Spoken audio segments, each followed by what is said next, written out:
Hey, buenas noches, buenos días, buenas tardes a todo aquel que esté escuchando este podcast. Hey, sea bienvenido, es el tercer podcast en Carmelo Games, transmitido a través de Carmelo Streams. Yo soy Adronus, me acompaña nada más y nada menos que Lex y Rey Nebur. Esta noche hablaremos... saludos, bien educados, como debe de ser. Esta noche vamos a hablar de nada más y nada menos que grandes joyas, juegos épicos, emblemáticos, representativos de cada una de las consolas que cambiaron nuestras vidas, que nos llevaron a través de grandes aventuras, bellos paisajes, emotivos momentos, nos hicieron llorar, sufrir, traumatizarnos. Conozco gente que se traumó con varios juegos. Y pues bueno, ante todo, vamos a disfrutar de este gran momento. No olviden que pueden dejar sus comentarios, pueden contarnos sus anécdotas. Ahora sí que pueden decirnos lo que quieran, aquí los vamos a escuchar, vamos a ver sus mensajes que nos dejen en el chat. Y claro, toda anécdota que nos dejen, todo saludo que nos digan, será mencionado en el podcast. Y pues bueno, qué padre, qué genial la idea de que puedan participar, ¿no lo creen? Pero bueno, vamos a comenzar con este genial tema. No lo vamos a hacer más tardado. Y pues bueno, ¿qué les parece? ¿Qué dices, Lex? ¿Comienzas? Claro que sí, un gusto estar aquí nuevamente. Saludos a todos nuestros oyentes, donde quiera que nos escuches. Gracias por sintonizar. Me gustaría abordar el tema con uno de los clásicos juegos firma.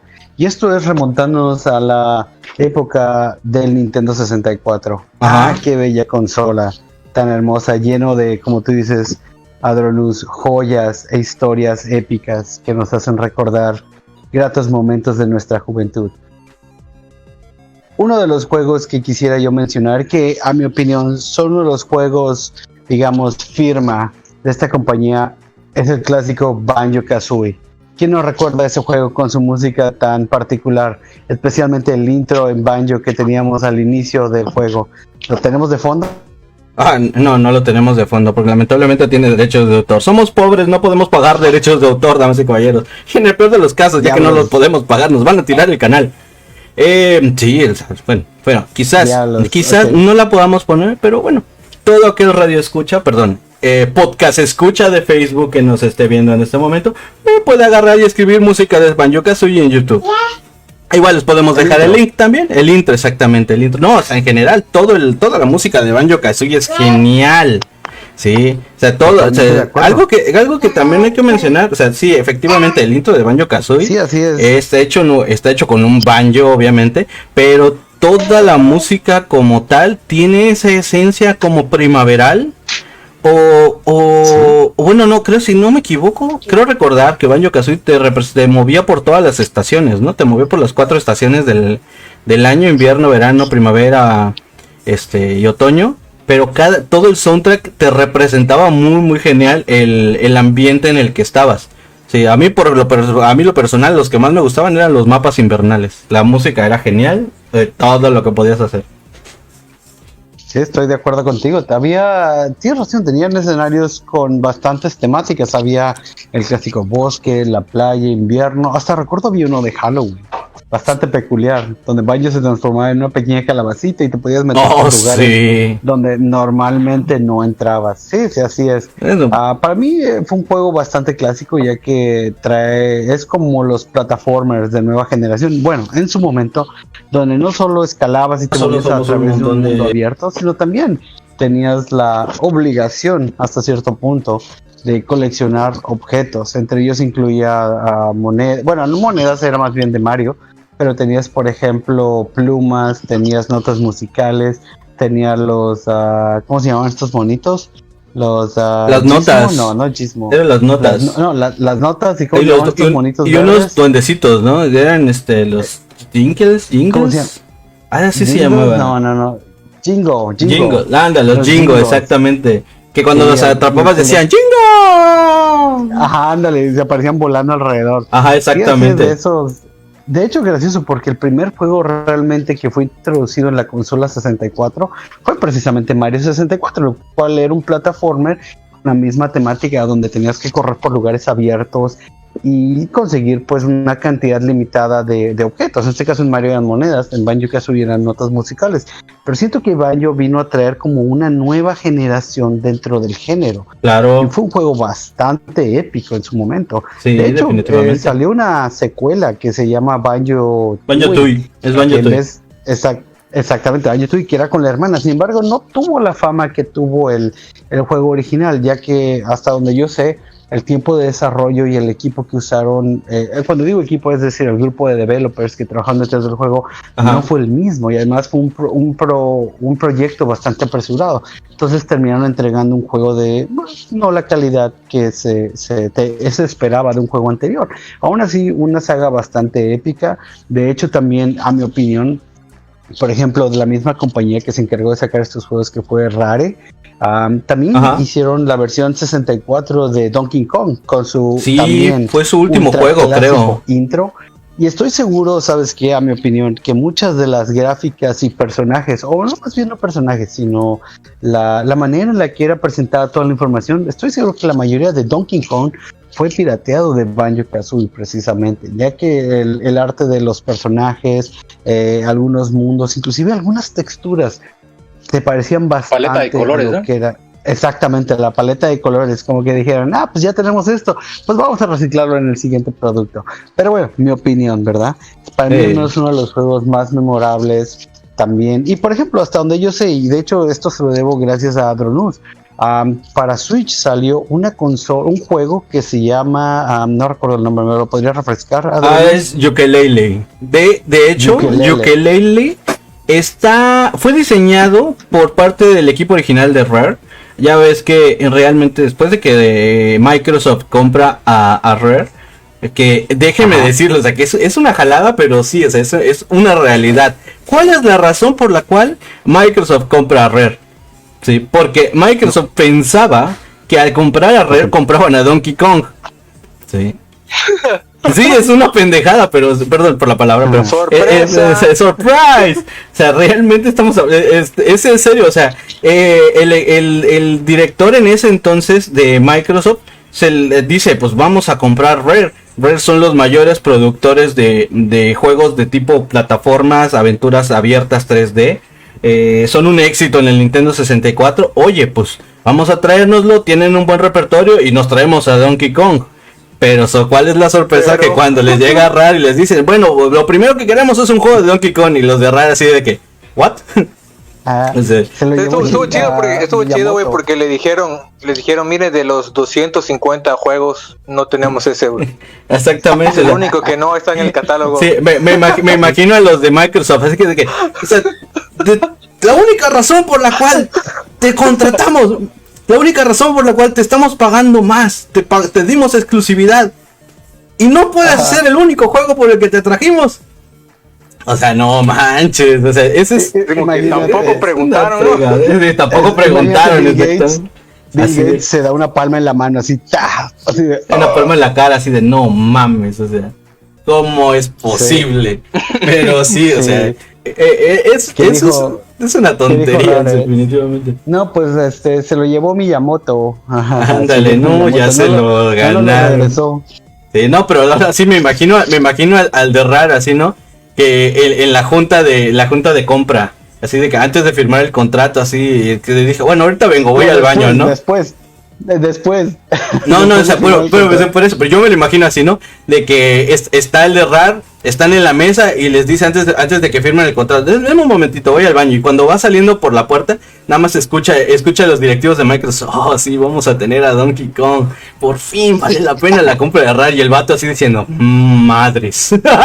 No les digan nada, nadie habla nada. No tenemos Donkey Kong. Sí, nosotros tenemos Donkey Kong. Sí, después de que firmen, no les decimos. Ándale, exactamente. Y le contrato. Tenemos todos los juegos menos Donkey Kong.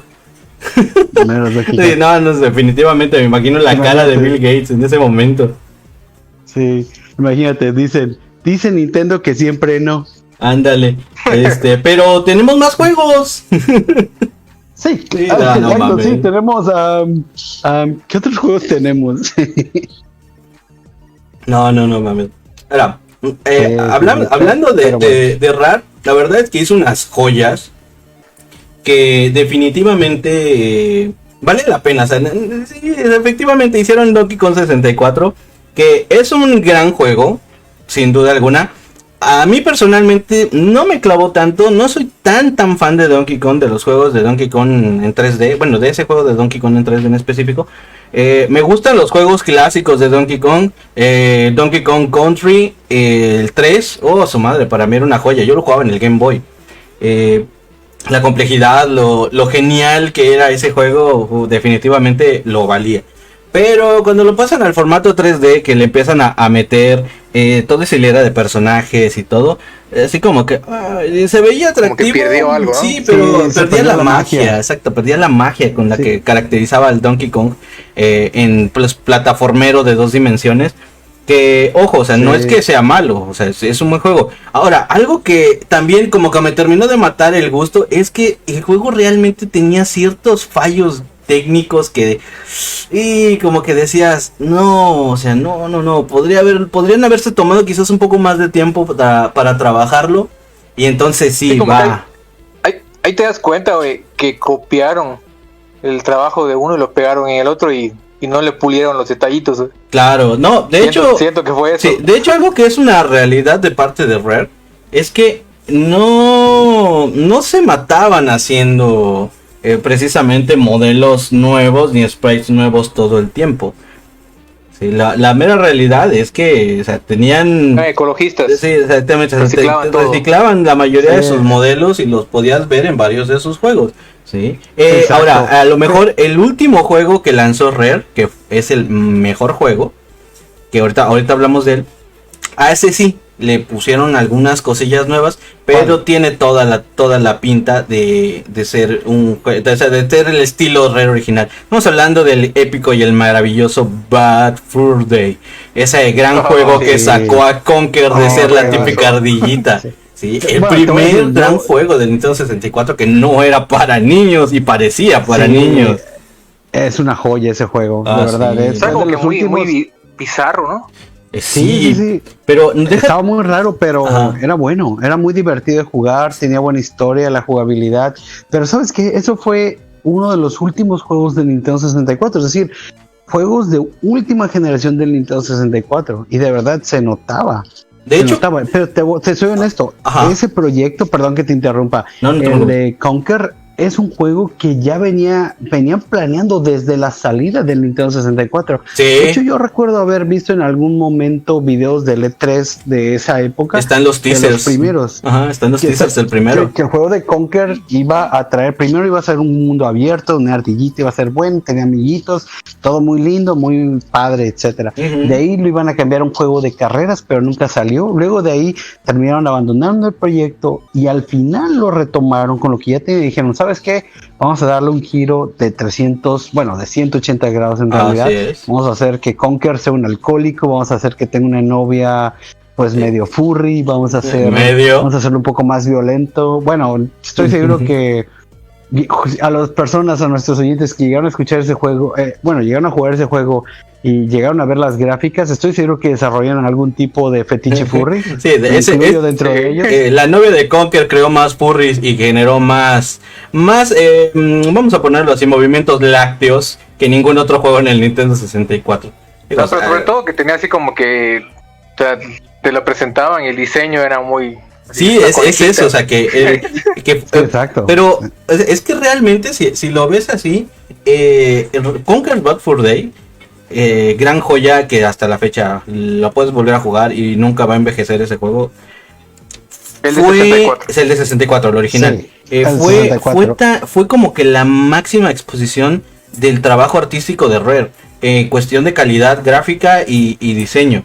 Porque jugabilidad, porque si nos vamos al inicio de Rare en el Nintendo 64, te guacareas. ¿Sí? Era el peor juego gráfico. Estamos hablando de Diddy Kong Racing. Se veía muy padre, estaba divertido, pero uff. Adronos, no me dejarás mentir. Creo que tú me acompañaste a comprar el juego. Estábamos emocionados en el local que yo tenía. Pues cuando dijimos, güey, lo van a sacar en 64, te imaginas los gráficos, te imaginas la jugabilidad, nos imaginamos tantas cosas. Y cuando lo compramos, Dios, no puedo creerlo. Solo era algo bonito, un empaque bonito y la jugabilidad muy por el suelo, demasiado fácil. Y el multijugador fue lo peor que pudieron haber hecho. Fue lo peor. De hecho, ese juego fue muy criticado en su momento, porque primero todo el mundo dijo es una copia de Mario Kart, y literalmente lo fue, pero no es una copia innovadora, fue una copia barata de Mario Kart. Sí, o sea, gráficamente estaba por el suelo, pero, hay que recalcar que Diddy Kong, a pesar de la gran cochinada mermeladosa que era, porque lo era, a todos aquel que lo haya jugado o haya tenido la posibilidad de probarlo, que me diga lo contrario y que diga, no, a mí sí me gustó, perdón, pero la verdad de las cosas es que Diddy Kong Racing era un asco en cuestión visual, y en cuestión de diseño también, porque las pistas eran un huevito, eran un vil huevito, o sea, las 3 vueltas te las aventabas en, ¿qué será? 1 minuto y medio máximo, y eso es yendo lento, pero...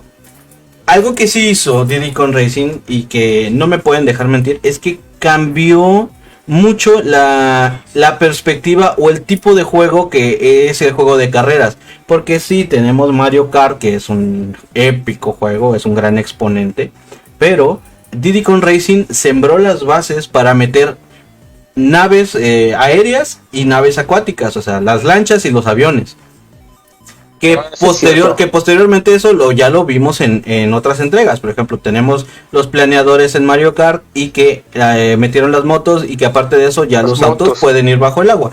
Sí, pero tardaron cuántos años realmente en que pudieras ver eso, o sea, en Mario Kart, o sea, tardaron muchos años. Y por otro lado, Sega toma esa esencia de Diddy Kong Racing y la transmite a su intento de vamos a tirar Mario Kart, que fue el Sega All Star Racing, que ese sí tenía autos que se transformaban. La primera versión no, el segundo lanzamiento del Sega All Star Racing ya tenía esa opción de que se convertían en lanchas, se convertían en planeadores o naves espaciales y en autos. Pero eso viene de nada más y de nada menos del trabajo original en su momento de Rare con el lanzamiento de Diddy Kong Racing.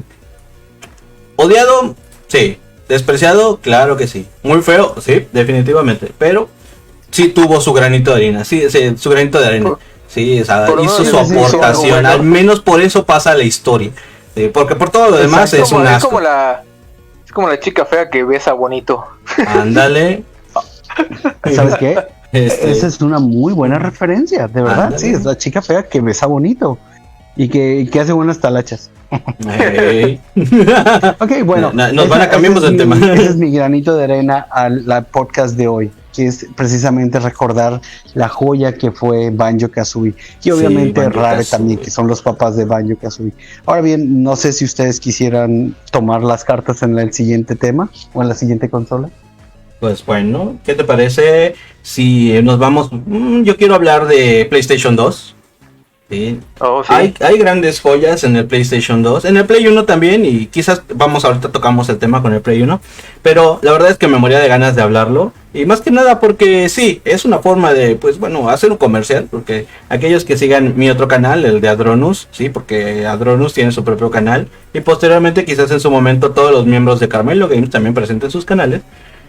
Yo estoy haciendo los streams de Shadow of the Colossus, esa bella joya, ese gran trabajo de Fumito Ueda, que de por sí ya había creado una corta pero emblemática joya que se llama Ico, pero luego viene y nos sorprende con Shadow of the Colossus, un monumento al gameplay, una verdadera odisea, un juego que no hasta la fecha no tiene precedentes, que no importa cuántos lo hayan imitado, es imposible llegarle a lo que era Shadow of the Colossus, que tanto fue así que le hicieron no un remasterizado, le hicieron un remake en el cual lo mejoraron todo gráficamente, todo, absolutamente todo, reacomodaron todo el código, le hicieron todo un trabajo visual y artístico precioso al juego, pero es exactamente la misma historia y todo, o sea, es tan perfecto que no le movieron nada de la historia,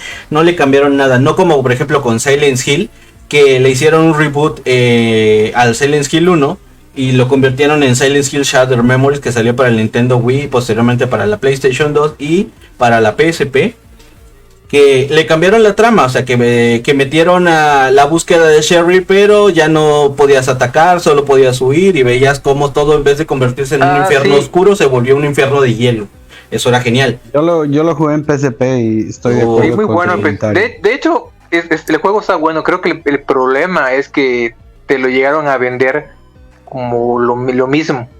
Y cuando tú vas, exactamente, tomas la propuesta y dices, oye, ¿qué es esto? No, yo compré esto no es lo mismo, un juego que tiene una temática de juego y eso no tiene nada que ver con lo que estoy acostumbrado. Entonces yo en la primera impresión sí lo detesté, ya luego empecé a valorarlo un poquito con el tiempo. Y sí, es un buen juego, pero sí, pues lo es en realidad. No es realmente lo que esperabas a un principio y por eso no fue del gusto de todos. Sí, pero bueno, entonces estamos hablando de que ese es un claro ejemplo de que los juegos normalmente cuando los remasterizaban o les hacían el remake, osaban siempre cambiar la trama porque le querían meter algún cambio, alguna mejora, pero en caso de Shadow of the Colossus no le cambiaron nada, es perfecto. O sea, qué tan épico es que ese juego hasta la fecha lo puedes seguir jugando y te sigue apantallando, sigues disfrutando el gameplay. El stream que he estado lanzando es la versión de PlayStation 3, es de PlayStation 2, la original. Y obviamente le hicieron un remake, un relanzamiento, un remaster para el PlayStation 3. Y se suponía o se decía que iba a ser otra vez un remaster para Play 4, pero no. Le hicieron el homenaje que tenían que haberle hecho realmente y lo convierten en una joya actualizada que se ve de poca madre. O sea, definitivamente gráficamente tiene todo. Y encima la banda sonora, el soundtrack en general, el ambiente, el sonido, la calidad del juego. ¿Sí? Lo único que sí podemos decir que le quitaba el 100 perfecto era la cámara. Eso sí era lo único que sí era es castrosísimo. La cámara no es tu amiga, pero lo podríamos definir como que la cámara también es tu enemiga para aumentarle un poquito más la dificultad. Porque bueno, sí, o sea, no todo puede ser perfecto al 100%, pero la realidad es que Shadow of the Colossus es una auténtica joya. Sobre todo que, por ejemplo, tu medio de transporte que era agro no era cualquier cosa, no era como que solo me monto y me lleva. Oh, era sí, exactamente, sí. Jugaba un papel importante. Sí, yo siempre lo he dicho, en la escala de caballos para los juegos está Epona y arriba está agro. Sin pedo, o sea, Epona puede ser el caballo del personaje más longevo, perdón, pero lo siento, Lex, pero es una realidad. Epona es genial, viene cada vez que le chiflas. Viene cada vez que le llamas con la ocarina. Pero agro le gritas y le chiflas y viene de donde sea. A ver, ponte aquí, papi, aquí te quiero y aquí estás. Exacto, güey. agro. Te tengo una pregunta. En agro podías patinar. Pero agro tenía una canción tan memorable como la de Epona. No, lamentablemente. No la necesitaba. No la necesitaba. Pongo mi pregunta sobre la mesa, caballeros. Sí, y yo te la respondo con lo siguiente. Agro era un corcel negro. ¿Ustedes creen que era más chingón agro o Epona? Sí, déjenlo en los comentarios. Sí, ¿quién les parece mejor, agro o Epona? Yo digo que agro. Lex dice que Epona. Hashtag Team Epona y hashtag Team Epona. Chicos, todo nuestro fanbase de Zelda, preséntense y voten por Epona. Ándale, no, todos voten por agro. Ahora que lo mencionas, sí, me acuerdo que cuando salió el juego, no faltó así como que el que defiende todo lo de la compañía con la que se identifica y dijo, no, esa madre es una copia de Zelda. Ah, sí, pero ¿sabes qué es lo más chistoso? Tranquilo, juégalo. No, es que no, es una copia. Es una copia de Zelda.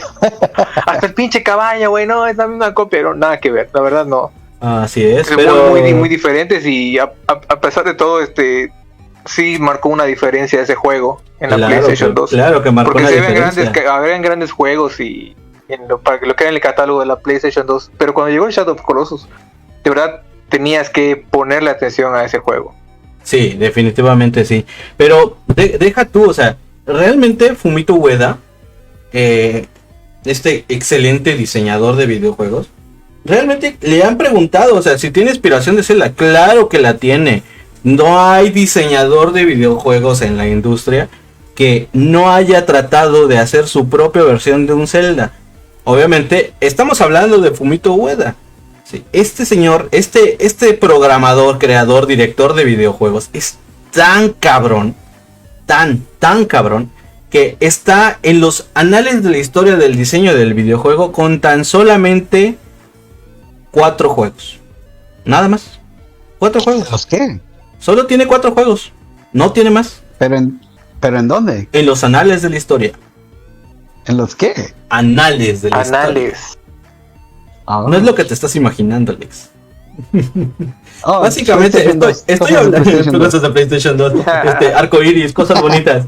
No, o sea, definitivamente este señor solamente diseñó Ico, diseñó Shadow of the Colossus, diseñó The Last Guardian y otro juego más que en este momento no recuerdo, pero es un aviso. Enemy 0, tienes razón. Enemy 0. De hecho fue como que empezó en el 97, sí, si no fue me con equivoco, el que se lanzó. Sí, exactamente. Fue con el que se lanza, pero cuando Enemy 0, o sea, es un gran juego. Yo personalmente no lo he jugado, he visto partes del gameplay, no está nada mal. Pero no es un juego por el que brillaría realmente. Pero cuando lanza Ico, pum, empieza a hacer sonido. Y luego sale con Shadow of the Colossus y este señor se va al cielo. Y luego viene The Last Guardian, que lo anuncian originalmente para la PlayStation 3. ¿3, no? Desde la 2 mencionan que están haciendo un nuevo juego. Tardó un montón. Fueron más de 10 años. Me había olvidado ya del juego. No, yo nunca lo olvidé. Después de que vi el primer tráiler, porque te digo, se menciona que Fumito Ueda estaba haciendo el desarrollo de Last Guardian después del desarrollo de Shadow of the Colossus. Era ahora sí que su nueva ópera prima, su nueva obra magna. Pero obviamente el PlayStation 2 no iba a soportar el juego. Ok, viene el lanzamiento del PlayStation 3. Crean ese épico tráiler donde veías a un perro, pollo, nutria, volador, caballo, que con todo lo que le puedes combinar, que actúa como un perro, y veías ese plumaje cómo se movía con el viento, veías que te podías trepar como los colosos en Shadow of the Colossus, y te mostraba un ambiente que decías, wow, no lo puedo creer, pero era tan poderoso ese juego, tan poderoso gráficamente, que no pudo salir en el PlayStation 3. Sí, incluso tardó pesado. Por eso. Sí, porque le estaba retoque, así como que todavía no está y... Sí, definitivo. No, muchos dijeron, ¿sabes qué? No va a salir. Sí, o sea, no. Como que por cancelado y al final sí, fue igual un gran juego. Pero así es. Tengo que agradecérselo a Shadow of the Colossus. Sí, no, o sea, yo personalmente después de que vi el trailer empecé a, cada vez que podía, pues buscaba en Google, buscaba en noticias, buscaba en foros, buscaba en páginas, alguna noticia de Last Guardian, de ya viene, ya lo vamos a lanzar, hasta que salió la nota que decía es que es un juego tan pesado que no lo va a aguantar el PlayStation 3, pero que se pasaba a la siguiente generación, y todavía en la siguiente generación tardó un montón en salir. Y he de decir que actualmente ya tengo The Last Guardian y es una joya. No lo vamos a spoilear porque hay gente que no lo ha jugado, así como hay gente que no ha jugado Shadow of the Colossus. Pero lo que sí les puedo decir es que visualmente es hermoso el juego. El trabajo de programación que tienen para el perro caballo nutria, Trico, es excelente. Es una programación tan bien hecha que literalmente es como si fuese una mascota, como si fuera un perro. Le hablas, viene, su comportamiento, sus reacciones, los movimientos, todo está excelentemente bien hecho. Y o sea, definitivamente, actualmente no sabemos, nadie ha logrado profundizar o saber si Fumito Ueda va a crear algo más. Más que nada porque el estudio en el que él estaba, que es Japan Studio de Sony, gran estudio que produjo joyas como Gravity Rush, que produjo pues básicamente todos los juegos de Fumito Ueda, ya no está. Japan Studio, aquellos que lo sepan, pues ya, bueno, al menos que alguien me cierre el hocico y me diga lo contrario, pero Japan Studio ya no está. Lo convierten, o sea, había visto una nota que mencionaba que lo iban a convertir en el nuevo Sony Studios, algo así, Sony Creative Games Studio, algún nombre así le estaban dando de parte de Sony, y pues bueno, ya no iba a continuar. Entonces, obviamente, lo más seguro es que Fumito Ueda se va con la nómina, pero pues hasta la fecha no se ha sabido de otro juego que vaya a producir este gran diseñador de videojuegos. Pero, o sea, realmente es genial ese hecho, o sea, de que solo tiene 4 juegos en todo su historial y es una leyenda, es reconocido. Dices Fumito Ueda y enseguida te acuerdas de sus joyas.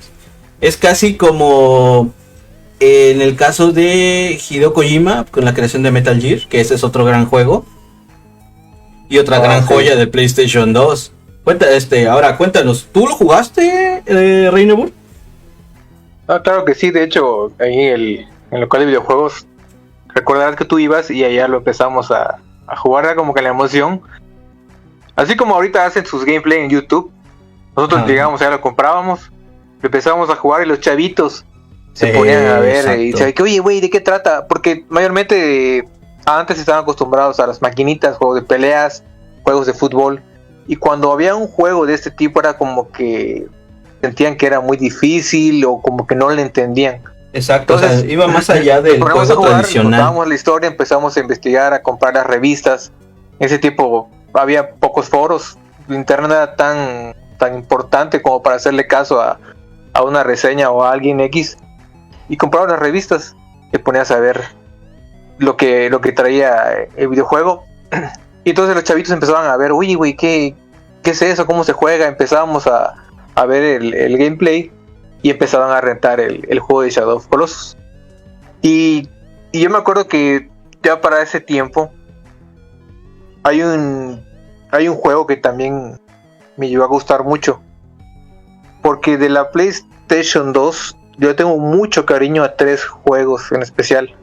El primero y con el que inicié mi negocio y disfruté mucho jugar por horas, el Creative Auto San Andreas. El otro es el Shadow of Colossus y el último es el de God of War, pero sería el God of War y el God of War 2, porque si recuerdas, ya cuando iban de salida a la PlayStation 2 y que ya según no daba lo que tenía que dar para los juegos de nueva generación, sacan el God of War 2 y cuando ves la calidad gráfica dices, güey, esta consola todavía da para más, güey. Claro, y ahí tú también te das cuenta que las consolas realmente nunca le sacan todo el provecho. Fue como que, bueno, pues ya vamos a sacar el God of War 2 y cuando tú ves la calidad gráfica dices, no manches, no puede ser. Estos gráficos son de otro nivel y la consola aún da para más. Pero ya como que se lo fueron reservando para la generación que venía. Pero era un juegazo. O los juegos de última generación también. Y ¿sabes qué? Eso es lo que me impresionaba del Play 2. Que tenía juegos de calidad de, digamos, Nintendo 64.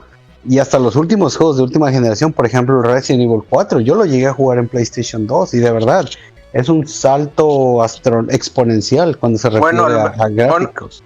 A lo mejor me vas a decir que no estás de acuerdo conmigo. Pero el Resident Evil 4, cuando lo jugué en la GameCube, sentí que se veía un poquito mejor en la GameCube que en la PlayStation 2. Sí, claro, pero porque Resident Evil 4 fue hecho para la Nintendo GameCube. Recuerda que cuando lo lanzan fue un exclusivo. Exactamente. Cuando lo lanzan fue un exclusivo y posteriormente a eso pues, se termina el contrato de exclusividad con parte de entre Capcom y Nintendo para la Resident Evil 4. Y pues apenas tuvieron el chance, lo escurrieron por todos lados. No salió en microondas porque no podía en ese momento. Sí, pero está en todos lados. ¿Se acuerdan que hubo ¿se acuerdan de la consola mexicana? La consola una consola mexicana y que supuestamente, no recuerdo el nombre, pero una consola mexicana, si alguien sabe, ¿no? No sé si era PlayStation, una pendejadita con gris con naranja, güey. Es más, si alguien está escuchando esto y sabe cómo se llama, por favor pónganlo en los comentarios, porque casualmente tenía el Resident Evil 4. O sea, la calidad de gráfica era muy de la patada. Incluso ya si te ponías con el tiempo a explicarle no me acuerdo, güey. Pero el Cibo, sí, lo voy a poner te puedo decir que un teléfono, un emulador de teléfono puedas jugar ya sé cuál dices. Sí, el Cibo. Tienes toda la razón. Literalmente para esa versión de Resident Evil 4 lo destruyeron totalmente. Es un asco. Tenía juegos de huevo cartoon, con eso te digo todo. Pero bueno, no manches. Eso yo creo para otro podcast. Sí, hablemos de esos juegos, de esos juegos de estamos hablando del Resident y de dónde acabó. No manches. Muy triste, muy triste. Pero, o sea, eso te habla de qué tanta era la ambición de parte de Capcom de decir, tengo Resident Evil 4, le voy a sacar todo el juego que pueda. O sea, porque de verdad no sé lo sacaron en todos lados. Legalmente lo tenían, güey. No, sí lo deben de haber tenido. Pero a lo mejor les pasó lo que a Nintendo cuando prestaron las licencias de Mario y Zelda para ¿cómo se llamaba esta consola? Que realmente era un DVD Philips Eye, que básicamente Nintendo canceló la producción de, ¿cómo se llama? De la consola de Nintendo que iba a tener lector de discos, aquella que estaba trabajando con Sony, que dio el origen y el nacimiento a la PlayStation 1. Entonces, Nintendo se da cuenta de que con Philips puede producir una consola, puede producir los juegos, puede crear algo mucho más económico, gastar menos y tener una buena calidad y tener ahora sí que la calidad de Philips, que son productores de discos desde hace mucho tiempo. Y al final traicionan a Sony y les dicen, pues sabes que siempre no, me voy con Philips, me deja un mejor un contrato más jugoso, porque piden menos en cuestión de dinero, y lo único que tenemos que hacer pues es prestarle la licencia de Mario Zelda para que ellos hagan un juego y lo van a poner en su consola, y ellos están produciendo una consola, y nosotros que ganamos, pues bueno, este contrato de exclusividad, que al final estúpidamente nunca lo ocuparon, o sea, prefirieron continuar con el formato de cartuchos y al final tiraron a la basura todo un posible proyecto que hubiera cambiado toda la historia del videojuego. Exactamente. Y de ahí y crearon la competencia, o sea, ellos mismos crearon a un monstruo por traicionar a Sony. Digo, afortunadamente, pues gracias a eso surge una consola tan poderosa como es la PlayStation, pero lamentablemente el resultado fue dos aberraciones, creo que serían 3 aberraciones, que es Mario Hotel, que es una cochinada que no tiene nada que ver con Mario Bros, y 2 versiones de Legend of Zelda que salieron para el Philips Eye, que de verdad CDI, que de verdad son una cochinada, o sea, ni siquiera deberían de existir, pero lamentablemente como fueron dadas de la licencia de Nintendo, pues están en los registros de la historia. Quizás nunca estarán en la línea del tiempo, pues, pero sí están en los registros de la historia. Voy a hacer lo que hicieron los de Terminator que comentamos en el podcast pasado. No son canon, ya. Sí, no son canon, definitivamente no son canon. Sí, no son canónicos, jamás lo van a hacer. Ni siquiera lo pregunten. Bastardos. Sí, son esos pequeños hermanitos deformes. Me estoy molestando. Ya ni los menciones. Sí, ya me cayeron mal. Ya. Son tan malos que son como el hermanito deforme que uno luego, para que nadie lo vea, lo manda al techo o al desván y le alimenta con cabezas de pescado. O sea, no, o sea, son inmencionables. Pero bueno. Oye, Adronus. Pero qué curioso, ¿no? Porque estamos hablando de lo que es cuando dicen que las consolas ya no dan para más. Y ahorita mencionamos al God of War. Y hay un juego que incluso tengo conocidos que me dicen que no es cierto, que soy un mentiroso, y se ponen a investigar, resulta que sí es cierto. Zelda Twilight Princess para la Nintendo GameCube. Claro que sí. Entonces, claro, Twilight Princess muchos se fueron épico. Con la finta de que era exclusivo para la Wii, porque esa era la idea. Sin embargo, sí sacaron una versión para la Nintendo GameCube. Sí, claro, fue el último juego que salió para la Nintendo GameCube. Y la calidad gráfica para la consola era muy bueno, y un gran juego también, que era algo que esperaban mucho los fans de la franquicia de Zelda. Exacto, sí, no estoy de acuerdo contigo. Y eso es algo, bueno, que mucha gente se queja sobre juegos, ¿no? Que lo hacen, no multiconsolas, más bien como que se toman la libertad de traerlo a una generación anterior. Eso es algo que no se ve muy seguido, ya que generalmente ves un juego y dices, bueno, lo hacemos para la siguiente consola, pero nunca lo hacen al revés. Un juego que sale para la siguiente consola y lo hacen con retrospectivo. Eso fue un buen movimiento de Nintendo y creo que fue como que una muy bonita flor a la tumba del Nintendo GameCube en su momento. No, la verdad es que cerraron al Nintendo GameCube con broche de oro, utilizando a Zelda, creando Zelda Twilight Princess. Y más aún, por el hecho de que no solamente fue un Zelda, o sea, no solamente fue un Zelda más, estamos hablando de que Zelda Twilight Princess cumplió el sueño de un montón de fans. Que pedían a gritos que pedían a gritos un Zelda que se viera como Final Fantasy. Porque recordemos, todos los demás Zeldas, Zelda en Nintendo 64, el Ocarina del Tiempo y de Majora's Mask, se veían geniales, pero no tenían la esencia que tendría un Final Fantasy. Y pues obviamente no había...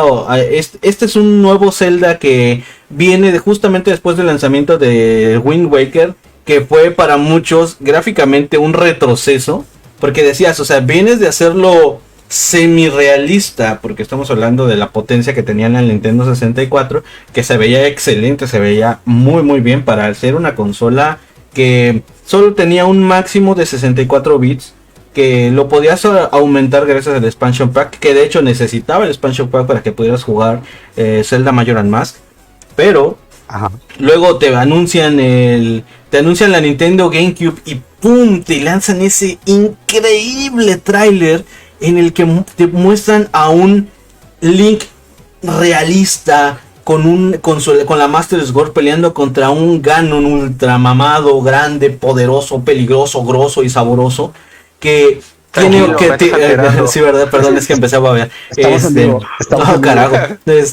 Que viene con un santo machetón que dices, no puede ser. ¿Te imaginas? O sea, una pelea de ellos viéndola por primera vez en esa calidad. Ese video tan bien hecho, tan elaborado.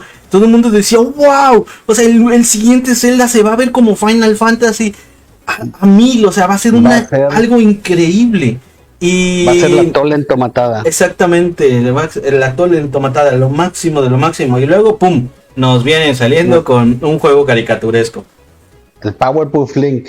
Sí, el Powerpuff Link, exactamente. Que de hecho, hay que mencionarlo. Hay mucha diferencia del teaser original de Wind Waker al lanzamiento final de Wind Waker. El lanzamiento original, la primera versión, y que se puede buscar las fotos en Google sin ningún problema.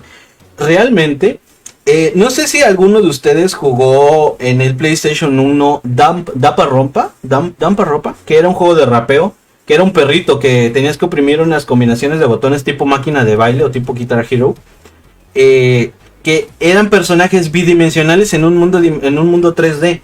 ¿Y qué me refiero con que eran personajes bidimensionales? O sea, se parecían calcomanías. Eran como calcomanías, parecían hechos de papel y cuando se giraban se veía como se doblaban, como si fueran de papel. El primer lanzamiento de Wind Waker te presenta un Link que se veía de papel. Se veía así, se veía como 2D caminando en un mundo 3D. Y no se veía tan descabellado, así como un Paper Link. Así se podría ver más o menos. Pero no se veía tan mal, pero no era lo que nos habían prometido. Obviamente después de eso, pues sí, le empezaron a meter producción, empezaron a trabajar y crearon una de las joyas más bonitas visualmente de la Nintendo GameCube, que realmente Wind Waker es una joya. Obviamente no es lo que prometieron, pero en cuestión de historia es magnífico. El gameplay es excelente. Una buena historia. El problema fue eso, que te prometieron una cosa y luego como que chinga, ok, no es lo que esperaba, pero sí, la verdad sí, un buen juego. Sí, definitivamente, es una auténtica joya lo que viene siendo Wind Waker. Y luego cierran con broche de oro la GameCube poniendo nada más y nada menos que Twilight Princess, que ahora sí era lo que todo mundo pedía, un super Zelda visualmente. Sí, se pasaron, güey, la neta, y sí me dejaron contento. Y incluso los de Hueso Colorado de Nintendo que teníamos ahí en el local decían, ¿ya vieron? Que Shadow Colossus ni que nada, aquí está el original Zelda. Sigan peleando con esa madre. Sí, no. Zelda es Zelda. Zelda es más, fue el pionero del estilo fantasía aventura en los videojuegos desde su primera entrega. Desde su primera entrega. Y da gusto, la verdad, sí.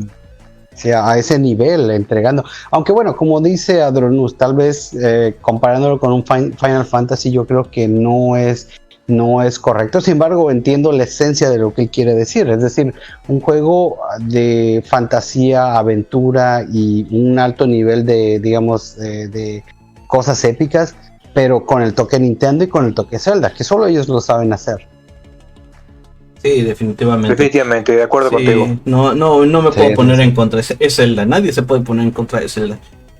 Pero no, o sea, realmente en la cuestión de Twilight Princess fue tan genial la producción de este juego que te planteó lo que todo el mundo quería. O sea, queríamos ver ese Link y todo, ese Link realista, esos detalles, esa calidad visual que le gritó a todas las demás consolas en su momento, que le gritó a los cuatro vientos: oye, la Nintendo GameCube no es una consola para niños solamente. Le mostró el poder gráfico que tenía. Claro, al final, y fue el último juego, como casi todo lo que viene siendo en las consolas de Nintendo, hasta el mero final sale la más jugosa parte de la carnita. Sí, solo hasta el final encuentras el mejor juego que puede tener la consola, pero lo vale. Sí. Ya van varias consolas que Nintendo hace lo mismo. Tal vez ese sería un buen tema para otro podcast. ¿Cuál de ustedes creen que sea el último juego de la consola actual de cada compañía? Por ejemplo, el mejor juego de la consola del Switch, el mejor juego de la consola, digamos, del PlayStation, 4 tal vez, la mejor consola del Xbox, o cualquiera que sea el más reciente, ya que no soy mucho de Xbox, pero bueno, un tema para otro podcast nada más. Claro. Ok, perfecto, yo creo que hemos hecho un buen avance dentro del podcast de hoy. No sé si tengamos algún otro, bueno, ¿quién sigue ahora? Yo quiero. Adelante. Oh, levantó la mano. Adelante. Qué participativo. Bueno, es algo curioso que mencionaste sobre lo que le hizo la Nintendo a la Sony, y que de ahí se genera la competencia con lo que es la PlayStation. Algo parecido ocurrió con una consola que a mí me gustaba mucho, que siento que innovó para su tiempo y lastimosamente pues murió rápido, que es la Sega Dreamcast. Y yo ahí tenía 3 juegos muy queridos para mí, que es el Crazy Taxi, el Jet Set Radio. De Dreamcast. Buenísimos. Y no sé si jugaron el Res. ¿Algunos jugaron Res? Se escribe R-E-Z. El juego era así como que muy indie, como con un estilo cyberpunk. Si te puedo decir que innovó, era raro, extraño. Hay gente que dice que no lo tolera, pero prácticamente eras como un... Es que sí me suena, pero no recuerdo ente, verlo como un circulito, y prácticamente creabas música en cada nivel. Según ibas ¿era un juego avanzando, musical bizarro? hasta que de pronto No, eras jamás. como un No. organismo, no sé, humanoide. Iba tomando forma en cada nivel. Suena Entonces, como la algo mejor muy forma. genial. Y voy a compartirles el gameplay para que vean de qué estoy hablando. Claro, vamos a dejarlo. Era muy innovador, era muy raro, lo jugué poco. Es más, ¿se acuerdan que allá en Ciudad del Carmen estaba la Plaza Mirador? Si no Claro. me equivoco, la Plaza Mirador. Y estaba la sección de juegos. Ajá, y tienen la Dreamcast. Y muchos jugaban que si el Sonic, la chingada. Entonces me ganaron los juegos. Dije, bueno, ¿cuál juego tiene? Y me dice, tengo uno, me dice el chavo. A ver qué te parece. Y pues lo probé. Y se me hizo raro, se me hizo extraño, pero tenía un ambiente muy cyberpunk. No sé si ves esa ambientación tipo Blade Runner, más o menos. Y con música. Obviamente hay gente que actualmente en YouTube sube, creo que sus gameplays, y juegan con realidad virtual. Dicen que si puedes conseguir el juego y lo puedes jugar, es otro pedo, ¿no? Ajá. Y casualmente por esos años yo había visto una película de Stephen King, no sé si ustedes la han visto, El jardinero asesino. No Es tengo muy vieja placer. la película, y que era de un tipo que hace experimento con otro chavo que maneja sobre el 3D, otro mundo, y el tipo tenía como un retraso y lo mete a un mundo donde con tecnología lo va curando hasta que se vuelve muy inteligente. Pero cuando ese tipo viaja a ese mundo virtual, se parece un poquito, o yo así lo siento, a lo que es el juego de Res. Quizás por lo que vi o por lo que he visto de cine, y en ese momento lo relacioné muy bien, y como que dije, ay, qué padre, ¿no? Como que ese mundo futurístico que te presentan las películas, pues es posible a través de un videojuego. Estoy hablando de los 2000, así que no era tanto como lo hay ahora, pero sí siento que innovó mucho y no fue muy valorado, o no le prestaron tanta atención. siento que puede ser un juego de culto con el paso de los tiempos. Pero eso es una sin apreciación duda personal. No sé si alguien más estará de acuerdo con eso. Mira, algo que es muy cierto y que nadie, que sí. todo gamer lo tiene, que lo reconoce en algún momento de su vida, es que muchas veces todos jugamos algo que consideramos como un juego épico para la consola, pero no brilla, no es algo que se convierta en muy popular, o sea, que pasa desapercibido. Y de ahí tienen que pasar muchos años hasta que alguien que sí a lo mejor es popular viene y dice, wow, mira este juego. Y de pronto, ¡pum! Todo el mundo se acuerda de ese juego y se convierte y finalmente obtiene la popularidad y se convierte en la leyenda que desde un principio debió de haber sido. A lo mejor es el caso de Res. Yo no lo conocía, a partir de hoy lo voy a conocer. Pero sí, sin duda, seguramente ese juego debe tener un nicho. Debe tener un gran nicho. Y sí, ya vi algunas imágenes de Res. Y sí, definitivamente si tú juegas eso en realidad virtual terminas pero de cabeza. O sea, se ve que es una locura visual, musical por completo. Sí, y pues no, o sea, yo por ejemplo, yo tengo un juego que considero una joya que salió para la Play 3 y para la 360 y de hecho creo que también salió para PC. Ya habrá en los comentarios me pueden desmentir y decir a lo mejor eres un pendejo, claro que no salió. Que se llama Never Dead. El nombre, obviamente en inglés, para aquellos que no conozcan inglés, es el que no muere o nunca muere. Es un juego complicado en una cuestión de controles, porque es un juego hack and slash. Vamos a compararlo como por ejemplo Devil May Cry, que Devil May Cry es un juego hack and slash. El término es porque vienes con una espada y tiras machetazos. Tiras machetazos. Problemas técnicos. Tiras machetazos a diestra y siniestra. Y todo el rollo. Pero en el caso de Devil May Cry es botonazo. Pero con lo que viene siendo Never Dead, jugabas con la palanca. Algo así como por lo que implementó el último gran expositor de la Nintendo Wii, que fue The Legend of Zelda Skyward Sword, que podías por primera vez controlar la espada a cualquier dirección y que decías, wow, ahora sí siento que estoy controlando la espada, que puedo hacer lo que yo quiera, puedo hacer los tajos a voluntad, que eso fue genial, sin duda alguna. En el caso de Never Dead, no, pues obviamente no tenías un control de movimiento como lo que sería en el caso de Zelda, ya que realmente Sony no incursó tan a profundidad. Sí lo intentó con los controles de movimiento de PlayStation 3, pero la realidad de las cosas es que en el caso de Never Dead, pues bueno, para compensar eso, ya que no mucha gente compró ese control de movimiento, realmente hay dificultades técnicas. Oh, se metió un niño al estudio. Seguridad, por favor.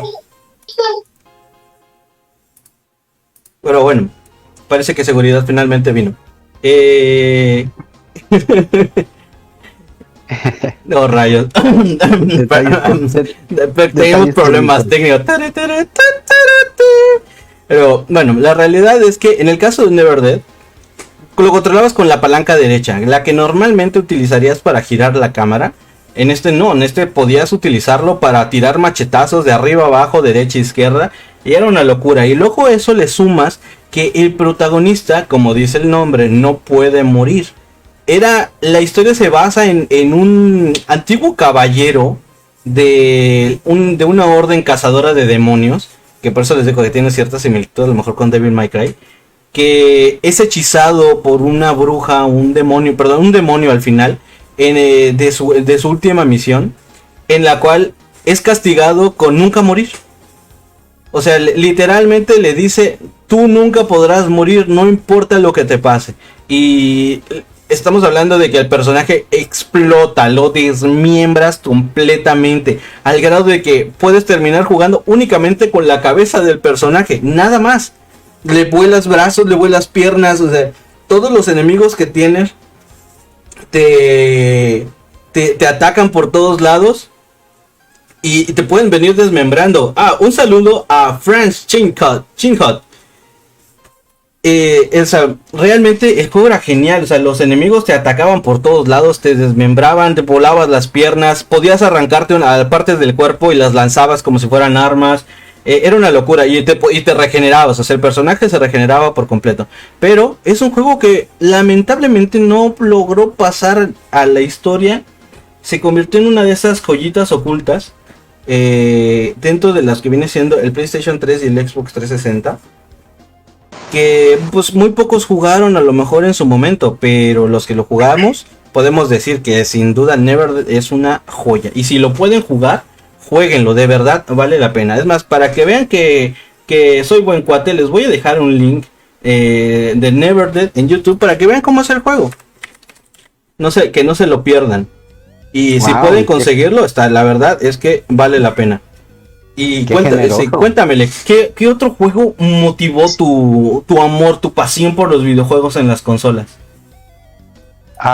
Fíjate que me parece una muy buena pregunta. Creo que, y regresando al tema, bueno, dependiendo qué consolas, obviamente un género favorito para muchos son los juegos de pelea. Definitivamente, sí. Son clásicos. Sí, yo duda. Creo que desde que empezaron los videojuegos siempre ha habido este tipo de juegos. Sin embargo, una vez más regresando a Nintendo, creo que una manera en la que innovaron los juegos de pelea fue precisamente con el ya clásico Super Smash Bros. ¿Verdad? Ha sido un juego que ha pasado generaciones, ha pasado el tiempo y cada vez se va haciendo más y más robusto la cantidad de personajes que tienen. Inclusive no solo la cantidad, sino la variedad que tienen, especialmente en la última entrega de Nintendo Switch. Tienen tienen personajes de consolas que nunca esperarías ver. Por ejemplo, tienen a Pac-Man, tienen a Sony, tienen a Terry Bogard de Fatal Fury, de Neo Geo o en ese momento SNK. Tienen personajes, por ejemplo, tienen a Bayonetta. Tienen a ¿qué otro personaje que digamos es fuera del universo de Nintendo? ¿Quién ha dicho eso? ¿Escuchaste esa voz? ¿Qué tal, amigos? ¡Oh, por Dios, Slowwolf! ¿Cómo estás? Bienvenido al podcast, muchacho. Llegas tarde. No llega tarde. Nosotros llegamos antes, ¿no? Oh, rayos. Ustedes se me adelantaron. Oh, claro, o sea, él no llegó tarde, nosotros llegamos antes. Bienvenido al podcast, Lone Wolf. Cuéntanos, estamos platicando acerca de los grandiosos juegos épicos de cada consola. Y ahorita hablamos nada más y nada menos que del Smash Brothers. Desde el Nintendo 64 hasta la actualidad. Ese increíble juego que hoy en día es torneo tras torneo, jugador tras jugador, locura tras locura. Cuéntanos, Longwood, ¿tú lo llegaste a jugar? ¿El de 64? Sí, de hecho la primera vez que jugué el Smash pues, fue cuando salió para la consola de Nintendo 64. ¿Cuál era tu main? Esa es la pregunta que todos queremos saber. El clásico Kirby. Okay, sí, está bien, es válido. Normalmente todo el mundo quería empezar con Mario, pero el Rugal, sí, el primer Smash era Kirby. Esa es una realidad. El Kirby era el todoterreno, el que tenía los stats a tope, pegaba con todo, caías con la piedra, no lo movías, te comía, robaba poderes, o sea, no mames. Adquirías las habilidades del otro, de tu oponente. Sí. Especialmente los que recargas, como Samus o Donkey Kong, eso era... Y Capitán Falcon. Captain Falcon. Con de hecho, con los que yo jugaba o juego hasta la actualidad es con Kirby y de vez en cuando con Link. También era muy bueno para las peleas de corto alcance o medio alcance. Sí, en su momento cuando sale Nintendo 64, creo que ni siquiera Nintendo se imaginó hasta dónde llegaría, pues ahora sí que el potencial. Ese pequeño experimento. Sí, ese pequeño experimento, porque nota curiosa, realmente Shigeru Miyamoto no quería que se creara este juego. ¿Por qué? Porque Shigeru Miyamoto no quería ese multiverso combinado. Él no quería que sus personajes, que Mario se encontrara con Donkey Kong de nuevo, que no se encontrara con Link, que nunca se pudieran ver juntos. Sí, porque para Shigeru Miyamoto cada juego es su propio mundo. Renglón, él en una entrevista lo menciona que su deseo, su idea era crear un juego de peleas que pudiera englobar muchos aspectos que van más allá de los juegos normales que habían en aquel entonces. Entonces, lo que viene haciendo Sakurai es crear a los polygons, o los polygons, que son los que te aparecen en el Nintendo 64 en el modo historia del Smash. Te aparece esos momentos en los que vas recorriendo un pasillo y salen los dichosos polygons. Él agarra y desarrolla unos personajes hechos de polígonos como tal, y su idea original era crear un juego de peleas de tipo artes marciales, pero en el que pudieras brincar, agarrar, o sea, pudieras tener esa libertad que normalmente los juegos de pelea no tenían. Entonces, al final, él termina creando un juego que va más allá de lo que normalmente alguien habría diseñado, que se sale de los, por así que de los estándares. Y a Shigeru Miyamoto le termina gustando. Lo que no le gusta es cuando él le menciona que, pues, ¿por qué no poner a los personajes de Nintendo, a sus personajes, para que el juego ganara popularidad? Obviamente no le gustó, pero pues bueno, después de que ve el gameplay, después de que le hicieron una demo tech con pues algunos personajes, en este caso Mario y Link, si no me equivoco, o creo que Donkey Kong, no estoy muy seguro. Probablemente haya sido Kirby. Recordemos que Kirby fue diseñado por Sakurai. Obviamente le termina gustando y pues bueno, terminan dándole luz verde al juego, y ya todo lo que sabemos es historia. Una vez que lanzan ese increíble comercial en el que tenemos a Pikachu, las Mario, las botargas de Mario, Luigi, Yoshi, Pikachu y Donkey Kong, que van caminando y de pronto se agarran a madrazos, buenísimo. Sí, en el momento en el que lanzan ese comercial, todos los niños de esa generación y los no tan niños que vieron ese comercial, a huevo queríamos el Smash. En ese momento dijimos, no mames, se ve con madre, se ve genial. Sí. Y tiene a Mario, y tiene a Pikachu, porque Pokémon estaba en su máximo Pokémon en ese momento. Acababa de entrar Pokémon, sí, exacto. Sí, no tenía que hacerla. Exacto. Aunque fíjate que gracioso, la manera en la que los personajes fueron introducidos, fue como que, o sea, es una mano y como que estás en tu escritorio y tienes como unos muñequitos y juegas a que tus muñequitos se agarran a golpes. Sí, eso estaba genial. Pero sí, está con otra, la Master Hand. Sí, pero lo genial era lo que representaba, porque realmente en el primer Smash los personajes eran juguetes. Y la Master Hand representaba a la mano del jugador. O de un niño, exactamente, y tu imaginación era esa, agarrar tus juguetes y hacerlos pelear, porque qué niño no lo hizo, que haya tenido juguetes. Agarraron el modelo de los Amiibos, ¿no? Sí, de hecho viene de las, ¿cómo se llama? De los trofeos, de los trophies que salieron en el Melee. De ahí viene la idea de crear, pues de imprimirlos, de traerlos a la realidad, pero de qué mejor manera hacerlos útiles, o sea, que es más allá de una simple colección. Los puedes convertir en personajes jugables dentro del Smash. Eso lo hace todavía más valioso al caso de los amigos, a los amigos. Pero sí, de ahí vienen en realidad. Creo que ese fue el de los primeros juegos, el primero que más crossover tuvo, ¿no? Con otros juegos que los contaron todo ahí. Ese fue el Smash, es el crossover que se convirtió en un juego. Sí, es el máximo exponente en los crossovers. ¿Qué tan influyente fue el Smash? Que después de la leyenda que pues que después de su creación, después de lo tan maravilloso que fue, todos querían hacer su propio Smash.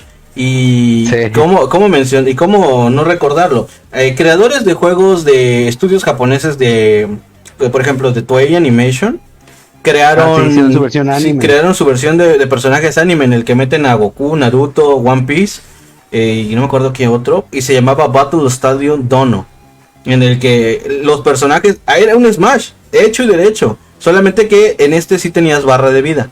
Los personajes tenían una barra de vida, pero los movimientos estaban buenísimos. Tenías a tres o cuatro personajes de cada una de las series y se daban con todo. Y así como ellos también se produjeron versiones de otros juegos que, por ejemplo, más adelante PlayStation lanza su famoso All Stars Battle Royale. Exactamente, en el que trataron de imitar lo mejor posible el Smash, pero hacerlo a su estilo. O sea, tomando toda la esencia de Smash y poniéndola con el mismo contexto, pero al revés. O sea, con barras de vida, que para que pudieras matar tenías que usar un especial, que no estaba mal, pero lamentablemente el roster de personajes no era quizás el más adecuado. Y tristemente ahí se dieron cuenta de que no tenían suficientes títulos insignia como para poderlos poner todos. O sea, porque realmente, o sea, todo mundo, por ejemplo, podemos decir que PlayStation tiene más exclusivos que Xbox y que es una pelea interminable que siempre tienen todos. No, es que la PlayStation tiene más exclusivos y que se burlan de que la Xbox no tiene exclusivos, pero la mera verdad es que la PlayStation realmente los exclusivos, su cantidad de exclusivos que valen la pena los cuentas con los dedos de la mano. No hay tantos. Entonces te das cuenta de que realmente Sony no tenía tantos exclusivos como para crear un Smash propio, y al grado de que terminen usando al Big Daddy de BioShock. Y dices, güey, no es de... Es más, Big Daddy fue más reconocido en el Xbox que en el PlayStation 3. Pero sí, o sea, no, definitivamente el Smash es ese juego por derecho. Excelencia. Sí, por derecho, que puede decir es el mejor en cuestión de peleas, en su propio género, y que cambió todo el rumbo de la historia. Y cuéntanos, Lone Wolf, de juegos de pelea. Ándale, cuéntame, Lone Wolf, ¿a ti qué juego te cambió todo? O sea, que tú hayas dicho, wow, este juego fue épico totalmente, o sea, fue el mejor exponente de mi consola favorita. La madre, pues mira, yo hice un brinco muy grande cuando pasé de mi PlayStation 1 a una consola Xbox, la primera que tuvo Microsoft, el Xbox clásico, como le dicen. El primer juego que jugué ahí, que me envolvió y hasta la fecha soy fan de él, es el Halo. En ese tiempo era el Halo 1. Sí, es Halo. Que Halo también sentó las bases de los juegos de disparos. Para mí, ese fue uno de los primeros que jugué que tenía una historia más profunda, o sea, que ya te contaba una historia muy amplia y en la cual había de todo, desde soldados, aliens de diferentes razas y zombies, que eran los Flood. O sea, para mí fue el mejor juego del Xbox clásico. No sé qué opinan ustedes, si llegaron a jugar alguna vez. Mira, ¿qué tan interesante fue Halo? Que antes de Halo, los mejores exponentes de juegos de disparos Doom. O sea, sí, obviamente Doom fue el primer gran exponente junto con Wolfenstein de juegos de disparos en tres dimensiones. Obviamente el primero pues era más un juego con los primeros intentos de las 3 dimensiones, pero que aquellos que empezaron a sentar las bases de los juegos de disparos fueron los Call of Duty, que tenían una historia basada en hechos históricos ahora sí que de la Segunda Guerra Mundial. De la Primera Guerra Mundial casi no mencionaron, no colocaron de la primera, hasta creo que es actual que lanzaron una versión que tenía de la Primera Guerra Mundial. Pero Halo viene a traer por primera vez una historia, aparte de fantasiosa, mejor sentada. O sea, es una historia que desde Doom no se había presentado un personaje de un juego de disparos que tuviera una historia tan complejamente bien trabajada, que tuviera personajes tan bien elaborados, que le hayan metido actores de voz, que le metieron producción, que le metieron calidad, diseño, programación, detalles que en su momento fueron muy buenos, que ahorita los ves y se te hacen algo muy común, pero pues porque vienen desde ese momento, vienen desde Halo. Desde que tienes el contador de balas en tu ametralladora, desde que puedes disparar armas láser, desde que podías ver las naves flotando y les podías dar con una pistola que desde el suelo y tirar las naves desde esa distancia. Sí, definitivamente, o sea... Pues imagínate, estábamos hablando de Super Smash. El Super Smash fue lanzado el 21 de enero del 99 en Japón.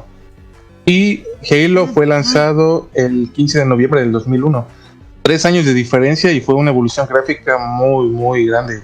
Sí, fue un salto gráfico definitivamente muy bueno. Sobre todo por el hecho de que Halo, no sé si ustedes sepan la historia de Halo.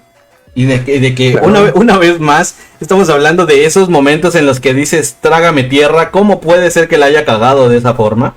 Que nada más y nada menos que obviamente sus creadores, el estudio Bungie, viene desarrollando un juego de disparos del espacio llamado, que se llamaría Halo finalmente. ¿Y a quién creen que le tratan de vender ese juego por primera vez? ¿Nintendo? No. No le van a atinar. No, la Sega. No. ¿Konami? No. ¿Se rinden? A Steve Jobs, damas y caballeros. No. Halo fue desarrollado originalmente para ser jugado en las Mac. Sí, es más, fue diseñado en una Mac. No para PC no para PC, para Mac. Ellos programan y crean, desarrollan Halo y se lo quieren vender a Steve Jobs. Incluso, ¿qué tan cerca estuvieron de lograrlo? Que Steve Jobs presentó el tráiler de Halo para el lanzamiento, su lanzamiento en las Apple. No me acuerdo qué computadora de Apple estaba en ese momento. Lo podremos investigar más adelante. Que todo el mundo cuando lo ve dice, pues es un juego de disparos, pero pues es un juego para Apple. Lamentablemente no iba a brillar en las computadoras de Apple. Sí, o sea, rara vez ibas a encontrarte un juego de esa calidad en esas computadoras en ese tiempo, porque algo que es cierto, en las computadoras de Apple no encontrabas juegos que no fueran juegos interactivos, ya fuera por ejemplo juegos de películas como de Rey León, de Aladdin o cosas así, en las que tenías que tocar, no sé, con el mouse le picabas, dabas clic a un árbol y ya veías cómo Simba se movía y tenía, ¿cómo se llama? Era de esas novelas visuales, pues. O sea, no había gran cosa, no había una buena variedad de juegos para la Apple, para las máquinas Apple. Y obviamente viene Bungie y trae Halo y dice, y aquellos usuarios de Apple dicen, no manches, va a salir un juego de disparos. Bueno, está bien, pero pues todos sabían perfectamente que no había un amor por los juegos como tal en Apple, en ese momento. Entonces lo que ocurre es que sí, no era su business. Entonces al final pues no ocurre, no se concreta el trato, no lo promueven. Y pues bueno, se quedan sin esa oportunidad. Y algo que es cierto, pues viene tu tío Xbox y dice, no lo quieren, a ver qué vendes. No está tan mal, te doy el 80% de lo que pedías y te dejo ponerlo en mi consola que estoy trabajando. Y pum, tienes de pronto el primer Xbox y luego boom, te salen con un juego de disparos que corría 60 cuadros por segundo, no 30, 60 cuadros por segundo, en una consola que era un monstruo. Porque realmente la Xbox, la primera Xbox, era un monstruo. Era, hasta la fecha lo podemos seguir diciendo, en especificaciones técnicas, las Xbox son unas bestias comparadas con las consolas contra las que compiten. Y no necesitaba memory card. Sí, exactamente. Tenía almacenamiento interno. Sí, fue la primera. Nunca se acababa. No lo llenabas, no importa lo que hicieras, no lo llenabas. Definitivamente, no lo ibas a llenar, no importa lo que hicieras. Y le podías poner música, le podías poner la conectividad de internet, que ahí es donde por primera vez en una consola no es la primera vez que ocurre como tal, que puedas conectar una consola. Eso eso se podía hacer, creo que desde el Atari, si no me equivoco, desde la NES. Pero la Sega fue la que innovó, queda como que la... Ándale. No oficialmente era como que la predecesora de la Xbox, porque era lo que trabajaban. Sí, exactamente. Pero sí lo que hizo Xbox fue traer la conectividad de internet al público en general, al público abierto. O sea, no tenías que ser un experto en computación, no tenías que ser alguien que supiera cómo programar, cómo crear un servidor. Te traen un servicio en el que tú contratabas el Xbox Live y ya. Nada más conectabas tu consola con un cable de internet al modem y listo. Jugabas en internet, podías conseguir partidas y sin preocupaciones. Digo, las partidas de juegos de disparo los podías tener en computadora sin ningún problema, pero tenías que aprender alguna que otra cosilla. O sea, si tenías el juego original, pues bueno, nada más le picabas y tenías que moverte entre las listas de servidores y tenías que picarle un botón que dijera crear servidor o buscar servidor y luego no lo chipearas. Exactamente. No, en PC. Quería darles un pequeño consejo en base a mi experiencia. Nunca conecten a la red una consola chipeada porque van a ser baneados automáticamente. No manches. Anualidad de live. Cuéntanos tu triste historia, ¿cómo fue que pasó? Ya la conté el podcast pasado, creo que. Sí. Creo que. Escúchenlo el podcast pasado para que sepan la historia. Exactamente, escuchen el podcast pasado para que vean mi triste historia. Pues Después de bueno. ahorrar un año. Sí. Damas y caballos, vamos a colocar el link del podcast tu pasado. anualidad. Sí, es tan triste y trágico, pero son experiencias que Después de un te año, enseñan en una la tarde vida. se fue el diablo todo. Sí, no manches. Pero bueno, son cosas que pasan. Exactamente. Ese es tu juego de la Xbox, ¿no? Para ambos es el mismo juego o tienen alguno más, porque yo tengo uno en mente. A ver, cuéntanos. A ver. Fable. Uf.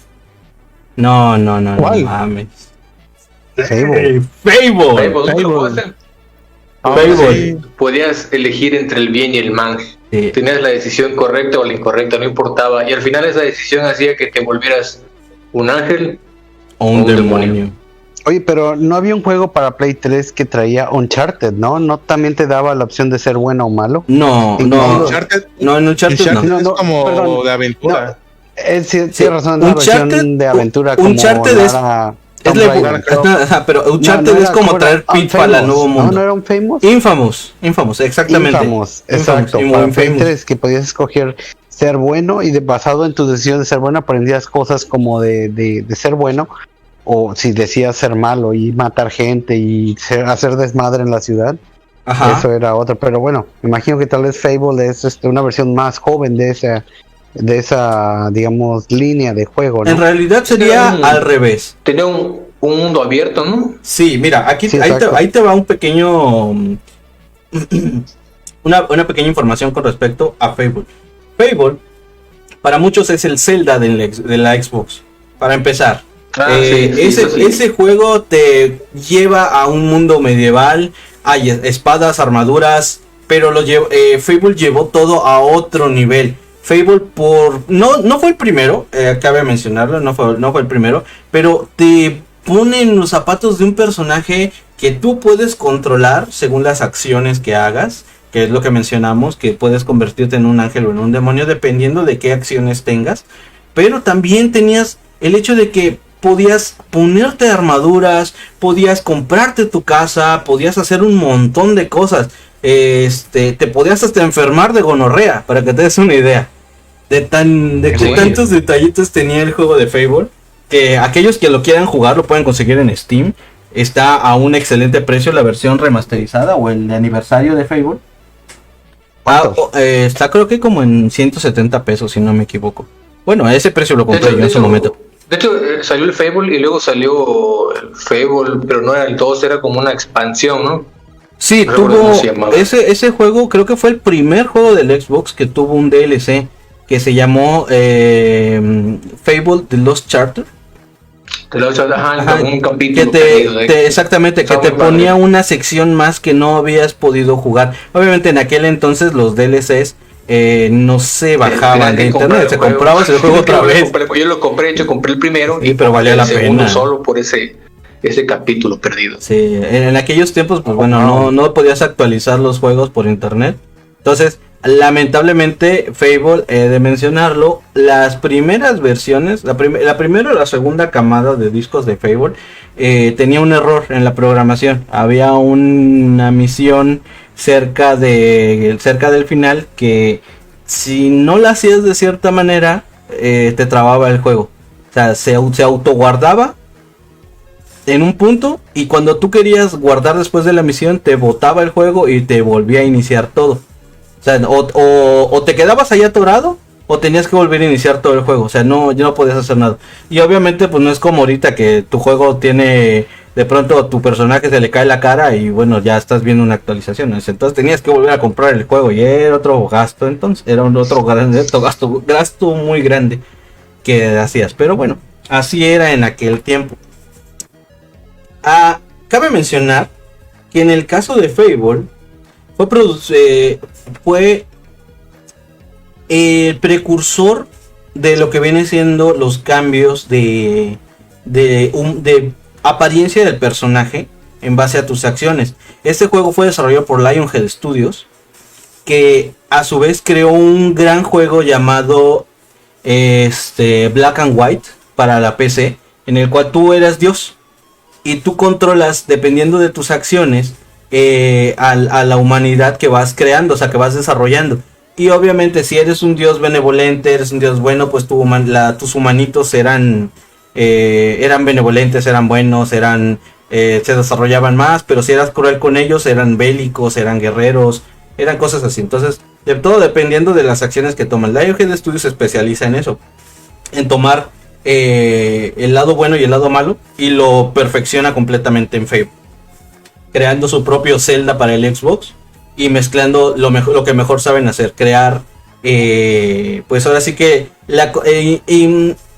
introducirse en la conciencia del jugador, porque pues podías hacer cosas muy malas, desde comerte un pollito y tronaba cuando te lo comías. No, eso era genial, o sea, es que podías conseguir comida de diversos tipos, y entre los alimentos que podías conseguir habían pollitos. Entonces, los pollitos... Pero ¿por qué un pollito? Pobre pollito. Pues sí, no y cuando lo mordías era como si te comieras una papita, así tronaba, así... Pero gacho, dices, no mames. Y obviamente te ganabas más uno en maldad. Pollitos te hacía un demonio? Sí. ¿O no? Sí, o sea, sí, te hacía mala persona. Sí, exactamente. O sea, te daba puntos negativos de karma. En el que si te comías el pollito te daba -1, o sea, o +1 en puntos rojos. Entonces, por ejemplo, si te comías 100 pollitos, después de comerte los 100 pollitos ya eres un pinche demonio. Sí. De hecho, yo creo que también podías robar, ¿no? Sí, podías robar, puedes hacer un montón de cosas. Que definitivamente Fable es una joya. Tristemente ha sido dejado y olvidado. Decayó. Pero ¿sabes por qué? ¿Sabes cómo fue el problema de Fable? El primero fue perfecto, fue excelente. Te llevaba al mundo de Albion, que es el mundo en el que se desarrollaba la historia. Pero cuando viene Fable 2, no era el mismo personaje del 1. Era descendiente del personaje que acaba de mencionar, que los juegos de Fable juegas con el descendiente del primer protagonista, del primer Fable. Pero cada uno de estos descendientes, pues como que tiene una historia que no fue mejorando, honestamente. Fable 2 fue una joya, es una joya hasta la fecha. Si lo juegas es excelente, menos por una cosa, el final. Aquellos que lo hayan jugado lo entenderán, aquellos que no, jueguenlo, créanme, vale la pena. Pero el final, sí. No lo voy a spoilear, pero jueguenlo mucho, solo disfruten el gameplay como tal. Y jueguenlo y encabrónense. Sí, jueguenlo y encabrónense. Sí, no, yo aventé el control con ese final. Y de ahí viene Fable 3, que honestamente no brilló, lamentablemente. Sí, y trataron de extender la franquicia metiendo Fable con este interesante aparato que fue un fracaso para la Xbox, que fue el... ¿Cómo se llama? Era la cámara de movimiento, ¿cómo se llama? ¿El Kinect? El Kinect, exactamente. Y que por cierto, el Kinect llegó igual que Rare con Microsoft. Igual que Halo, igual que Rare. Así llegan los juegos a Microsoft, O sea, son rechazados de todos lados. El caso del Kinect era un proyecto que, ve cómo son las cosas. Es un proyecto que viene siendo desarrollado por un grupo, no recuerdo si norteamericano, que su objetivo era cambiar todo el modo de juego que había para las computadoras. Por primera vez ellos desarrollan una forma en la que con una cámara tú puedes colocarle enfrente unas figuras de colores, pues sea un círculo, un rectángulo, una figura que tenga como una pistolita o algo así.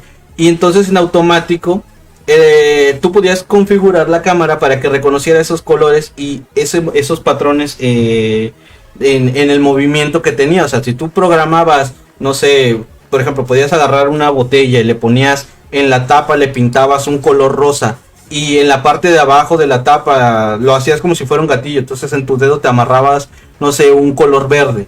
Entonces tú programabas la cámara para que reconociera el movimiento de esos dos colores. Si se movía la parte rosa, era el movimiento de la cámara. O sea, era como si estuvieras moviendo la pistola dentro del juego. Y si tú movías el botón verde, era el gatillo. Entonces ahí es donde por primera vez ves algo así que dices, wow, no manches, qué genial. ¿Y a quién creen que le quieren vender ¿cómo se dice? El prototipo. ¿A quién cree que van a venderle el prototipo tan increíblemente con esos huevotes que fueron? Bill Gates. A Steve Jobs. No. A Nintendo otra vez. Exacto. Está Nintendo, tiene su máximo momento con la Nintendo Wii. Habían desarrollado los primeros controles oficiales de sensores de movimiento con acelerómetro y velocímetro y la chingada y sonido y todo, y bien bonitos los controles de Nintendo Wii. Y vienen estos mecos a decirles: oye, podemos hacer que los juegos no requieran controles, podemos jugar con una cámara, lo cual haría mejor el movimiento y el control que lo que ofreces con tu zigzags, sería lo que tenía el control del Wii. Que vamos, que a todos aquellos que vieron los primeros comerciales de Nintendo Wii, cuando el niño levanta el control y se corta el macetero y la chingada, que como si fuera una espada, que decías wow, y luego lo jugabas y te llevabas una gran desilusión de que no era tan preciso. Sí, porque no, sobre todo que no rompías no cortabas la maceta, sino que se rompía de esa madre el hilito y se estampaba en tu pantalla plana. Sí, no, ¿cuántas pantallas no se rompieron el día 1 del lanzamiento del Nintendo Wii? Entonces vienen ellos y le dicen a Nintendo que pueden venderles el software que ellos desarrollaron, y de esa manera lo podrían incluso combinar con los controles, o sea, incluirle una cámara al Nintendo Wii y que sus controles funcionaran a través del sensor de la cámara. Y Nintendo los mandó al carajo, obviamente. Fue como ir a insultar a Miyamoto en ese momento, o sea, decirle: hey, nosotros hicimos algo más chingón que tu control. Y obviamente pues los mandan al carajo. Y nuevamente viene Microsoft sobándose las manos: hey, morro, ¿qué vendes? Y dice: pues un control con cámara. Te lo compro al 70% del valor que estás pidiendo. Y te damos exclusividad a nuestra consola. Y así nació el Kinect, damas y caballeros. Y pues bueno, a lo que voy es que el Kinect tuvo muchas joyitas, pero entre ellas hubo una versión de Fable también, en la que podías, pues ahora sí que movías las manos y tenías poderes, podías producir elementos como tal, y las podías lanzar. Pero cuéntenme, ¿ustedes tienen la idea de algún otro juego que quieran compartir? ¿Para qué consola? De la que sea. La que quieras. No sé si alguno de ustedes jugó FIFA Street en el Xbox Classic. No, lo jugué para el GameCube. Bueno, sentí que el control me favorecía el juego, al menos en lo personal. Era no sé cómo lo viste tú, pero era como en ese tiempo lo máximo para echar la reta en lugar del FIFA. El FIFA clásico, pues, de campo, como quieran en cancha. Sí, FIFA Street definitivamente fue una forma muy chida de cambiar todo el estilo de juego de FIFA. A mí me gustaba más FIFA Street, la verdad. Y eso que no soy fan de los juegos de fútbol. Y la verdad que también lo bueno de FIFA Street es que puedes hacer magia. La magia que veías que hacía Ronaldinho en los partidos, los skills, todo. Sí, eso es la genial. Ronaldinho y la selección brasileña de esos tiempos regresó el Yoga Bonito. Y el FIFA Street capturó muy bien toda esa esencia, toda esa ambientación, lo que es el fútbol callejero. Tú te identificabas, ¿no? Perfectamente. Qué cosa que cuando pasó al FIFA Street 2 sentí que se perdió mucho. Yo sigo prefiriendo el primero. Sí, es que el primero era lo clásico, o sea, lo más chido para mí. Bueno, algo que sí tenemos que mencionar es que en el caso de FIFA Street pues fue un experimento. Obviamente yo me imagino que aquellos que desarrollaron la versión de FIFA Street pues han de haber dicho: pues tenemos que hacer que esto funcione, vamos a echarle ganas, vamos a hacerlo atractivo, llamativo. Y obviamente cuando sale al mercado pues es algo que a lo mejor muchos habían soñado, o sea, decir: no mames, estás aventando una cascarita, es rápido y aparte puedes hacer trucos, cosa que no puedes hacer realmente en un FIFA normal. De hecho, se ponía más competitiva en las retas. Sí, salvajes. Te podías burlar de hacerle un túnel o hacerle una jugada al otro güey con el que jugabas, que en el FIFA en ese tiempo. Y sobre todo que podías jugar tan sucio como quisieras. Hacer un experimento, como dices, el diseño de cada personaje, de cada jugador, era realmente parecido. Cosa que incluso en el FIFA, lo que era el tradicional, no cualquier jugador tenía el parecido. Era como una cara random. pero en el FIFA Street, el equipo de República Checa, todos tenían el face. En la cara de los jugadores de la selección mexicana, todos tenían el face. O sea, sabías quién era cada quien sin saber el nombre. O sea, solo con ver la cara decías, oye, sí. qué detalle. Eso era algo muy bueno y de mucho valor. De hecho, tenía muy buenos gráficos para la consola, ¿eh? Exactamente, eso era, buenos gráficos y buena jugabilidad. Y también el soundtrack, lo que era la música, era muy bueno. Claro, la música era genial. De hecho, tengo todavía canciones de FIFA Street en mi playlist. No manches. ¿Cuál? ¿Alguna que te guste? ¿Cuál te gustaba? Me lo voy a poner un pedacito, a ver si se acuerdan. Mientras no tenga voz, no tenemos problema. Destemperado o algo así. A ver, muéstranos.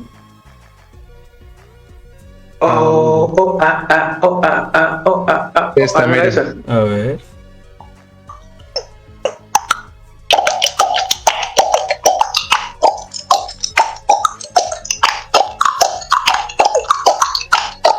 Oh, está genial.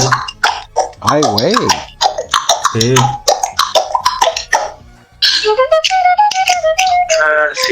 Sí, me acuerdo. Sí. No me acordaba cómo se llama. Sí, De hecho, exacto.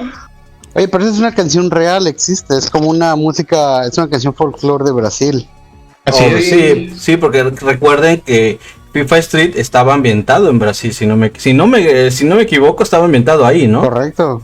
Sí, tenía pues De obviamente hecho, tenía buen soundtrack. Destemperado, algo así. La canción. Ándale. Pero sí. Y ese salía en los videos de Yoga Bonito también, cuando Oh. Ronaldinho de niño haciendo caca a los demás niños Oh.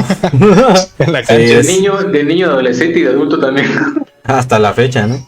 Pero sí, digo, un Hasta cuando jugó detalle. el Querétaro. Ándale. ¿Cuál fue? Sí, el detalle de que por qué que dicen que se veía mejor gráficamente era porque en cuestión de peso estaba más reducido. Es por eso, o sea, tenían más espacio, más posibilidades de mejorar la calidad gráfica. Y por esa razón, a diferencia de un FIFA normal que tenía una carga de personajes muy grande, de texturas, de sonidos, de música, de video y todo el rollo, pues sí, obviamente el FIFA Street tenía menos carga, entonces lo podían compensar poniendo una mejora en la calidad visual. Pero bueno. ¿Sí? ¿Hola? Hola. ¿Cómo decías, perdón? Ok. Pues bueno, damas y caballeros, creo que vamos a finalizar el podcast de hoy. Realmente, hay que ser honestos. Los temas de los que estamos hablando tienen un mundo de tela para cortar.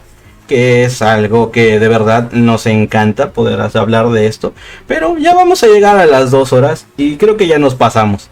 No sé ustedes, pero los invito a compartir este podcast. Los invito a escuchar nuestros podcasts anteriores y a seguir el grupo y el canal. Cada día vamos creciendo más, poquito a poquito. Cada día vamos metiendo nuevo contenido. No se pierdan nuestras notas, nuestros memes y todo aquello que puedan apreciar en Carmelo Games.